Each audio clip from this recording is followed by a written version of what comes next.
quote, "I strongly doubt it."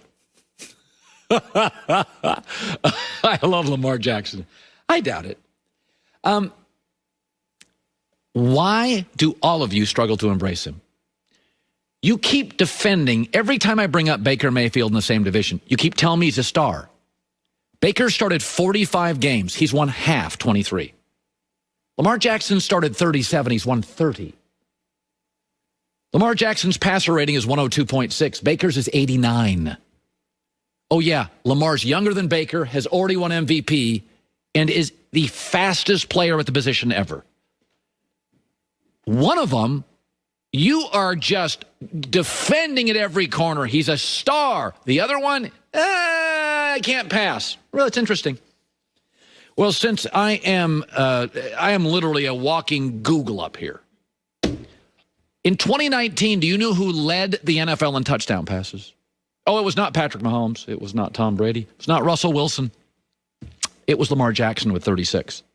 Stop telling me he can't pass. Stop it. He's got the fourth highest passer rating of all time. He throws it differently. So did Phillip Rivers. Big Ben, the one-handed pump fake, just because it looks different. He can pass. You have been defending from day one Cam Newton. Cam can't pass. If you took every quarterback in the league who has played at least 3 years, so let's get the rookies and the young kids out, and you said 25-yard seam pass to win the game, there's not a quarterback in the league I would trust less than Cam Newton. Until the end of last year, his career completion percentage was in the 50s. It was 59%. His passer rating's at 85. He's a power-running quarterback who's had bad mechanics, inefficiency, and never had back-to-back winning seasons, despite Ron Rivera and Bill Belichick as coaches. Pretty good coaches. You just decided at some point, maybe he's good-looking, it's a flash, it's the commercials. You're going to defend Cam. You have decided, maybe it's all my criticism, you're going to defend Baker. Lamar Jackson's better than both. It's not close. Lamar Jackson is significantly better than Cam Newton. First 3 years in the league. Not close. Not even remotely close. He's faster. He's more mature. I trust him throwing the football. I just laugh at we're going to figure out Lamar Jackson this year. Oh, folks, you never figure out stars. Nobody ever figured out Reggie White. Nobody figured out Lawrence Taylor. Nobody's figured out Aaron Donald. Nobody ever figured out Kobe. To be honest with you, the only time stars are figured out is when the star can't figure it out that work and drive and off seasons matter. And Lamar Jackson is a dog. That kid every year comes in, looks bigger, stronger, and faster. So this idea you're going to figure Lamar Jackson out it is amazing. Day one, you defended Cam despite data that shows you Lamar is significantly better as a quarterback. God, if I say anything about Baker Mayfield, it's 10,000 social media. He's a star. They play in the same division twice a year. One guy started 37 games, won 30 of them. Nobody's figuring Lamar Jackson out. Now, I'm saying he's winning Super Bowls. I mean, good luck beating Patrick Mahomes and Andy Reid. I'm not saying he's winning Super Bowls. You're not figuring him out. You don't figure out 4.35 speed from a quarterback. There's no figuring out there. You could have him boxed in. He'll run past your guys. Joy of the news. No. For 2 weeks, they have to get another running back. And both teams got what they wanted. The Rams wanted a shifty running back for Sean McVay's system. And New England, which is not in a Super Bowl window, in my opinion, is accumulating picks. That's what they do. And they are loaded at running back. We've noted that several times.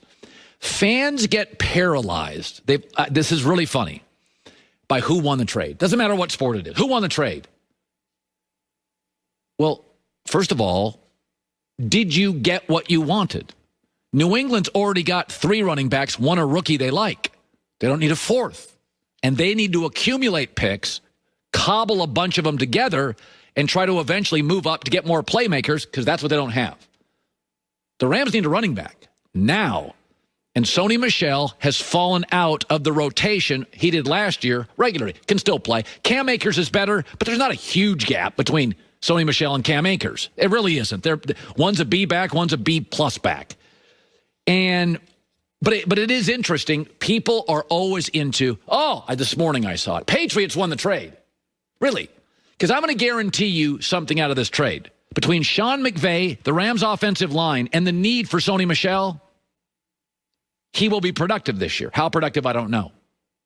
Have you watched the Patriots' last 6 drafts? They miss a lot. 2 years ago, they took 2 tight ends in the 3rd round. Neither can play a lick. A lick. Last year, they had 5 total catches. So you think a 5th and a 6th round pick are going to be destined to be stars? They can't get tight ends right, and they didn't have tight ends, so they would have played anybody. They drafted 2 in the 3rd round. Neither can play. So, when the Bears got Khalil Mack, Bears dominated the trade. For a year, it looked like that. But last year, Khalil Mack didn't do much. And by the way, he's so expensive, he's one of the reasons they had to get rid of their best corner, Kyle Fuller. So who won the trade? Did you attain something that works for your current needs or initiatives? The Rams needed a running back. You cannot win the NFC West, to me, the most physical division in football, without some semblance of an at least solid to good running game. Sony Michel can provide that. By the way, Cam Akers and Sony Michel are virtually the same size. Same kind of shifty back. Neither is a power back. Neither has high-end, top-end speed. They're shifty. They get yards. They run very well. They find the hole quickly. They've got good speed, not great. They're big. They're not going to run you over. Neither is Nick Chubb, but both are good. But don't get too paralyzed about who won the trade. Bottom line is, if I'm selling a house and you're buying it, I'm done living there, and you want to live there. Who cares? I've sold houses in my life. I'm done with them. All right? I just sold one 6 months ago. A family wanted a house. I was done with it. Who won the deal? I got what I wanted. You got what you wanted. That's how NFL trades work. Patriots are in the accumulate draft picks, cobble them together, get a bunch of 3rd, 4th, 5th, 6th, 7th. Can you move up and get 1 or 2 playmakers here, maybe 3 or 4? Rams need a back. They got it. All right, great to have you in today. I was thinking about something this morning, and it's, Joy and I were talking about this in the makeup room performance. Obviously, I don't wear a lot of makeup. You can tell from that. It's funny who society decides to support, the initiatives, the politics, the people we support. I find it fascinating. There is a great player in the NFL, and I swear to God, 75% of you refuse to put your arms around him because he's different. I don't get it. I'll talk about that coming up. Do you suffer from an overly weighted plantar aspect? What is that? Well, it's otherwise known as a lead foot. Do goosebumps spontaneously appear for no reason? Do you suddenly break out in fierce, white-knuckled fits of enthusiasm? Well, if so, Mercedes-AMG may be right for you. It's meticulously tested, obsessively crafted, with people that drive to kind of feel alive. Mercedes-AMG has over 50 years of track-tested research, development. Whether you like their elegant sedans at Mercedes, their coupes, their SUVs, Mercedes-AMG remains the leader of engineering driving performance. Stop living with uninspired handling. Take control of your senses. Feel alive. 250 plus Mercedes dealers in America. Call your local authorized Mercedes dealer today. Or perhaps it's easier, probably is. Go to mbusa.com/AMG. Find the Mercedes best for you. Mercedes-AMG. Driving performance. Oh, here we go on a Wednesday. What a pleasure it is live in beautiful Los Angeles. It's The Herd. Wherever you may be and however you may be listening, not only do we have the weather, our baseball team never loses a game. Dodgers keep rolling. My word, Joy Taylor is joining me. Fox Sports Radio, iHeartRadio, FS1. Out here, Joy, as you know, you and I have always been sort of middle-class kids. We got chip on our shoulder. You do, I do. And I think in Los Angeles, where there's a lot of stars, and the weather's always good, you got to keep that chip on your shoulder. Oh, yeah, you got to keep the edge. Got to get into a very comfortable lifestyle out here very quickly. A lot of chia seeds and tofu out here. My wife is a Midwest girl. When I met her, she liked beef stew. We moved out to L.A. She's a vegan.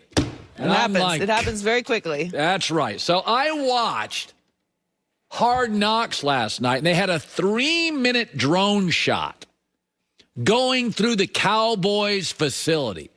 And the weight room, it's a hotel. They got practice fields. Oh, it was a palace. I've never seen anything like it. And then I thought, yeah, I have. It's called a country club. This is why the Cowboys are a soft football organization. There's an old saying by the late, great Marvin Hagler, one of the all-time great boxers after he got rich. It's hard to get up at 5 in the morning to do road work when you slept in silk pajamas. Fidelity Investments says 88% of millionaires did not inherit their wealth. They were self-made. I don't have many rich friends, but the ones I do all have this funny thing. All of them. They still live, feel, talk like middle-class people or below. And they're all rich. They buy used cars sometimes. They worry about stuff that's ridiculous.